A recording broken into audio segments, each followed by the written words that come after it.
આપણી ભાષાથી આપણું મૂલ્યાંકન થાય છે. આપણી ભાષામાં આપણી સભ્યતા, સંસ્કાર અને શિસ્તની ખબર પડતી હોય છે. બોલવાના કોઈ ક્લાસ નથી હોતા, પણ બોલવા પરથી આપણો ક્લાસ નક્કી થતો હોય છે.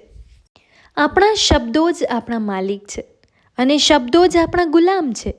મોઢામાંથી નીકળતા પહેલાં વિચારો. સમજણનો ઉપયોગ ત્યાં જ કરવો જ્યાં આપણા શબ્દો અને સમજણની કિંમત હોય. સારા શબ્દો મલમ છે, ખરાબ શબ્દો ઘાવ છે. શબ્દોમાં ભાવ છે તો શબ્દોમાં સમજણનો સાર છે. સમયે સમયે પરિવર્તન લાવવું જરૂરી છે, નહીંતર આપણા જ આપણને શીખવી અને કહી જશે. શબ્દોનો ઉપયોગ સમજી વિચારીને કરશો. એ ફરી પાછા આવતા નથી, ફરી મોકો પણ આપતા નથી. બોલતા તો બધાને આવડે, પણ કેટલું, ક્યારે અને કેમ બોલવું એ બધાને નથી આવડતું.